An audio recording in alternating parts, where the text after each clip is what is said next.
Hi ಎಲ್ಲರಿಗೂ welcome to learn easily. The school boy poem summary. The school boy poem written by William Blake. ವಿಲಿಯಂ ಬ್ಲೇಕ್ರವರ ಈ ಒಂದು school boy ಪದ್ಯದ ಕನ್ನಡ ಸರಳ ಸಾರಾಂಶ ನಿಮಗಾಗಿ. ಒಬ್ಬ ಸ್ಕೂಲ್ ಬಾಯ್ನ ಮನಸ್ಥಿತಿ ಹೇಗಿರುತ್ತೆ ಅಂತಕ್ಕಂಥದ್ದನ್ನು ವಿಲಿಯಂ ಬ್ಲೇಕ್ರವರು ಈ ಒಂದು ಪದ್ಯದ ಮೂಲಕ ನೀಡಿರ್ತಾರೆ. ಆ ಪದ್ಯದ ಕನ್ನಡ ಸಾರಾಂಶವನ್ನು ಇಲ್ಲಿ ನಾನು ನಿಮಗೆ ತಿಳಿಸ್ಕೊಡ್ತೇನೆ. ವಿಲಿಯಂ ಬ್ಲೇಕ್ ಅಂತ ನೋಡಿದಾಗ ಅವರು ಮಕ್ಕಳ ಬಗ್ಗೆ ಹೆಚ್ಚು ಪೊಯಮ್ಗಳನ್ನು ಬರೆದಿದ್ದಾರೆ. ಅದರಲ್ಲಿ ಚಿಮಿನಿ ಸ್ವೀಪರ್ಸ್ ತುಂಬ ಅದ್ಭುತವಾದಂತಹ ಪದ್ಯವಾಗಿರುತ್ತೆ.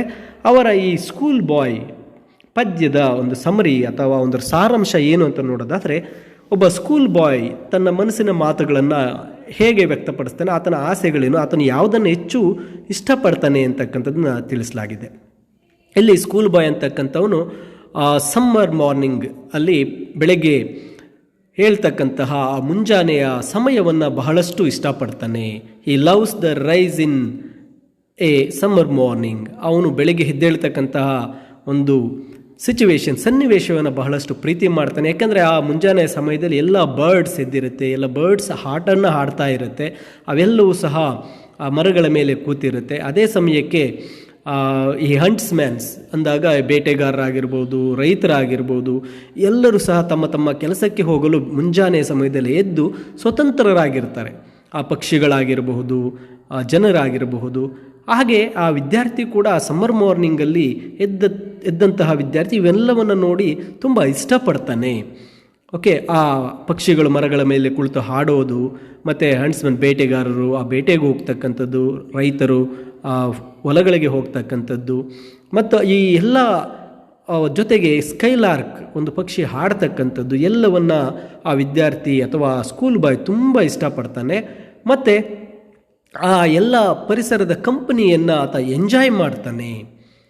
ವಿದ್ಯಾರ್ಥಿ ಬೆಳಗ್ಗೆ ಎದ್ದ ತಕ್ಷಣ ಹೊರಗಡೆ ಬಂದು ಮರಗಳ ಮೇಲೆ ಹಕ್ಕಿಗಳ ಚಿಲಿಪಿಲಿ ಎಲ್ಲವನ್ನು ನೋಡಿ ಬಹಳಷ್ಟು ಇಷ್ಟಪಡ್ತಾನೆ, ಖುಷಿ ಪಡ್ತಾನೆ ಆ ಒಂದು ಮುಂಜಾನೆಯ ಸಮಯದಲ್ಲಿ ಓಡಾಡೋದಕ್ಕೆ. ಆದರೆ ಆ ವಿದ್ಯಾರ್ಥಿಯ ಮನಸ್ಥಿತಿ ಶಾಲೆಗೆ ಹೋಗಬೇಕಂದ್ರೆ ಬದಲಾಗುತ್ತೆ. ಇಲ್ಲಿ ಆ ಫಸ್ಟ್ ಸ್ಟ್ಯಾನ್ಸಾ ಏನಿದೆ ಪೊಯಮಲ್ಲಿ ಅದನ್ನು ಗಮನಿಸಿದಾಗ, the school boy is very happy like the birds love to rise in the morning and enjoy the activities. ಆ ಬೆಳಗಿನ ಜಾವ ಪಕ್ಷಿಗಳಾಗೆ ಎದ್ದು ಆತ ಕೂಡ ಹೊರಗಡೆ ಬಂದು ಪಕ್ಷಿಗಳನ್ನು ನೋಡೋದಕ್ಕೆ ಇಷ್ಟಪಡ್ತಾನೆ.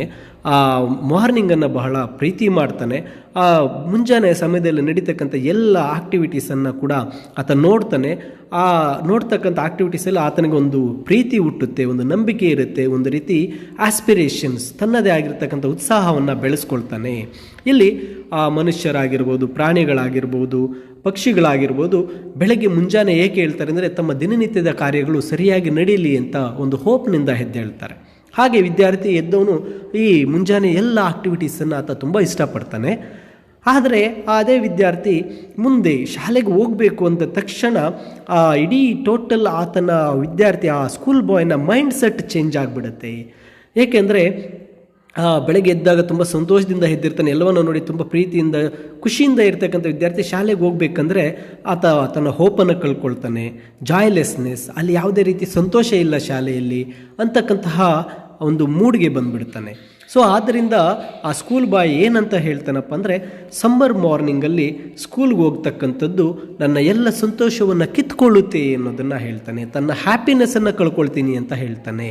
ಮುಂಜಾನೆಯ ಆದಾಗ ಎಲ್ಲ ಪಕ್ಷಿಗಳು ಎಷ್ಟು ಸ್ವತಂತ್ರವಾಗಿರುತ್ತಾರೋ ಆ ಸ್ಕೂಲ್ ಬಾಯ್ ಕೂಡ ಅಷ್ಟೇ ಸ್ವತಂತ್ರನಾಗಿರೋದಕ್ಕೆ ಬಯಸ್ತಾನೆ. ಆದರೆ ಶಾಲೆಗೆ ಹೋಗಬೇಕು ಅಂದಾಗ ಆ ಶಾಲೆ ನನ್ನ ಸ್ವತಂತ್ರವನ್ನು ಕಿತ್ಕೊಳ್ಳುತ್ತೆ, ನನ್ನ ಒಂದು ಪ್ರೀತಿಯನ್ನು ಕಿತ್ಕೊಳ್ಳುತ್ತೆ ಅಂತಕ್ಕಂಥದ್ದನ್ನು ತಿಳಿಸ್ತಾನೆ. ಯಾಕೆ ಆ ರೀತಿ ಆ ವಿದ್ಯಾರ್ಥಿ ಹೇಳ್ತಾನೆ ಅಂತ ನೋಡೋದಾದರೆ, ಅಲ್ಲಿ ಆ ಸ್ಕೂಲಿಗೆ ಬಂದ ತಕ್ಷಣ ಆ ಇಡೀ ದಿನವನ್ನು ಆತ ಆ ಶಿಕ್ಷಕರ ಕೆಳಗೆ ಆತ ಅನುಭವಿಸ್ಬೇಕಾಗಿ, ಶಿಕ್ಷಕರ ಒಂದು ಮುಂದೆ ಆತ ಕೂತಿರಬೇಕಾಗುತ್ತೆ. ಆ ಶಿಕ್ಷಕರು ಆ ಶಾಲೆ ಅಂತಕ್ಕಂಥದ್ದು ಆ ಸ್ಕೂಲ್ ಬಾಯ್ಗೆ ಹಲವಾರು ರೂಲ್ಸ್ ಆ್ಯಂಡ್ ರೆಗ್ಯುಲೇಷನ್ಸನ್ನು ಫಾಲೋ ಮಾಡೋಕ್ಕೆ ತಿಳಿಸಿರ್ತಾರೆ, ಮತ್ತು ತುಂಬ ಸ್ಟ್ರಿಕ್ಟಾಗಿ ಫಾಲೋ ಮಾಡೋಕ್ಕೆ ತಿಳಿಸಿರ್ತಾರೆ. ಆದರೆ ಆ ಸ್ಕೂಲ್ ಬಾಯ್ ಮುಂಜಾನೆಯಲ್ಲಿ ಯಾವುದೇ ರೀತಿ ರೂಲ್ಸ್ ಆ್ಯಂಡ್ ರೆಗ್ಯುಲೇಷನ್ಸ್ ಯಾವುದೂ ಇರೋದಿಲ್ಲ. ತುಂಬ ಸ್ವತಂತ್ರನಾಗಿರ್ತಾನೆ, ತುಂಬ ತುಂಬ ಸಂತೋಷದಿಂದ ಇರ್ತಾನೆ. ಆದರೆ ಶಾಲೆಗೆ ಬಂದ ತಕ್ಷಣ ಆತ ಎಲ್ಲವನ್ನು ಫಾಲೋ ಮಾಡಬೇಕಾಗುತ್ತೆ. ಅದು ಆತನಿಗೆ ಒಂದು ರೀತಿ ಒಂದು ಸ್ಟ್ರೆಸ್, ಒಂದು ಪ್ರೆಷರ್, ಒಂದು ಒತ್ತಡಕ್ಕೆ ಒಳಗಾಗ್ತಾನೆ, ಒಂದು ದುಃಖಕ್ಕೆ ಒಳಗಾಗ್ತಾನೆ. ಇಲ್ಲಿ ಆ ಸ್ಕೂಲ್ ಬಾಯ್ ಅಂತಕ್ಕಂಥದ್ದು ಸೆಕೆಂಡ್ ಸ್ಟ್ಯಾನ್ಜಾದಲ್ಲಿ ವಿವರಿಸಿದ ಹಾಗೆ ಆತ ಸ್ಕೂಲ್ ವರ್ಕನ್ನು ಮಾಡಬೇಕಾಗತ್ತೆ. ಆತನ ಮೇಲೆ ಬಹಳಷ್ಟು ನಿಗಾ ವಹಿಸಲಾಗಿರುತ್ತೆ. ಶಿಕ್ಷಕರಾಗಿರ್ಬೋದು, ಒಂದು ಹೆಡ್ ಮಾಸ್ಟರ್ ಆಗಿರ್ಬೋದು, ಸ್ಕೂಲ್ ಮಾನಿಟರ್ಸ್ ಆಗಿರ್ಬೋದು, ಎಲ್ಲರೂ ಸಹ ಆತನ ಮೇಲೆ ಕಣ್ಣಿರುತ್ತೆ. ಆತ ಯಾವ ರೂಲ್ಸನ್ನು ಫಾಲೋ ಮಾಡ್ತಾ ಇದ್ದಾನೆ, ಯಾವುದು ಫಾಲೋ ಮಾಡ್ತಾ ಇಲ್ಲ, ಆತನಿಗೆ ಇಷ್ಟವಿಲ್ಲದ ರೂಲ್ಸನ್ನು ಸಹ ಸ್ಕೂಲ್ ಬಾಯ್ ಮೇಲೆ ಒರೆಸಲಾಗಿರುತ್ತೆ. ಅದನ್ನು ಫಾಲೋ ಮಾಡಲೇಬೇಕು ಅಂತ ಹೇಳಬೇಕಾಗಿರುತ್ತೆ. ಸೊ ಆದ್ದರಿಂದ ಆತನಿಗೆ ಅಲ್ಲಿ ಜಾಯ್ಲೆಸ್, ಸಂತೋಷವಿಲ್ಲ, ಒಂದು ಸ್ವೇಚ್ಛೆ ಇಲ್ಲ ಅಂತಕ್ಕಂಥ ಭಾವನೆಗೆ ದ ಸ್ಕೂಲ್ ಬಾಯ್ ಬರ್ತಾನೆ. ಇಲ್ಲಿ ಆ ಸ್ಕೂಲ್ ಬಾಯ್ ಹೇಳ್ತಾನೆ, ಆತ ಅಲ್ಲಿ ಬೆಳಗ್ಗೆಯಿಂದ ಸಂಜೆಯವರೆಗೂ ಕೂತ್ಕೊಂಡು ಆ ಇಡೀ ದಿನದ ಟೈಮನ್ನು ಸ್ಪೆಂಡ್ ಮಾಡೋದು ಹೇಗಿರುತ್ತೆ ಅಂದರೆ ಇಟ್ ಈಸ್ ಎ ಬೋರ್ಡಮ್, ತುಂಬ ಬೋರ್ ಆಗ್ತಾ ಇರುತ್ತೆ. ಆ ಒಂದು ಬುಕ್ಸಲ್ಲಿ ತಾನು ಓದ್ತಕ್ಕಂಥ ಬುಕ್ಸಲ್ಲಿ ಯಾವುದೇ ರೀತಿಯ ಜಾಯ್, ಹ್ಯಾಪಿನೆಸ್ ಅನ್ನೋದು ಇರೋದಿಲ್ಲ. ಯಾಕಂದರೆ ಆ ಸ್ಕೂಲ್ ಬಾಯ್ಗೆ ಪ್ರಕೃತಿಯಲ್ಲಿ ನಿಜವಾದಂತಹ ಒಂದು ಜಾಯ್ ಮತ್ತು ನಿಜವಾದಂಥ ಫ್ರೀಡಮ್ ಇರುತ್ತೆ. ಬುಕ್ಸ್ ಮತ್ತು ಶಾಲೆ, ಆ ಕ್ಲಾಸ್ ರೂಮಲ್ಲಿ ಆ ಸ್ಟ್ರಿಕ್ಟ್ ಆಗಿರ್ತಕ್ಕಂತಹ ರೂಲ್ಸ್ ಆ್ಯಂಡ್ ರೆಗ್ಯುಲೇಷನ್ಸಲ್ಲಿ ಆ ರೀತಿಯಾದಂಥ ಯಾವುದೇ ಜಾಯ್ ಆ ವಿದ್ಯಾರ್ಥಿಗೆ ಸಿಗೋದಿಲ್ಲ, ಸ್ಕೂಲ್ ಬಾಯ್ಗೆ ಸಿಗೋದಿಲ್ಲ ಅಂತಕ್ಕಂಥದ್ದನ್ನು ಹೇಳ್ತಾ ಹೋಗ್ತಾನೆ. ಅದಾದ ನಂತರ ಇಲ್ಲಿ ಡ್ರಿಯರಿ ಶವರ್ ಆ್ಯಂಡ್ ಲರ್ನರ್ಸ್ ಬೋವರ್ ಅಂತ ಹೇಳಿ ತಿಳಿಸ್ತಾನೆ.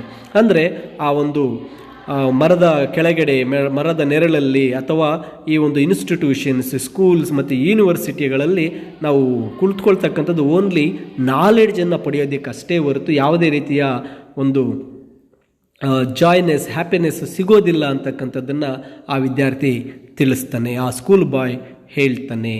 ಸೊ ಹಾಗೆ ಆ ವಿದ್ಯಾರ್ಥಿಯ ಮನಸ್ಸು ಏನಾಗಿರುತ್ತಂದರೆ ಒಂದು ಸ್ವಚ್ಛಂದವಾದಂತಹ ವಾತಾವರಣದಲ್ಲಿ ಆತನಿಗೆ ಪ್ರೀತಿ ಬೇಕಾಗಿರುತ್ತೆ, ಆತನಿಗೆ ಸ್ವತಂತ್ರ ಬೇಕಾಗಿರುತ್ತೆ, ಆತನಿಗೆ ಒಂದು ಸ್ವೇಚ್ಛೆ, ಒಂದು ಜಾಯ್ನೆಸ್ ಬೇಕಾಗಿರುತ್ತೆ.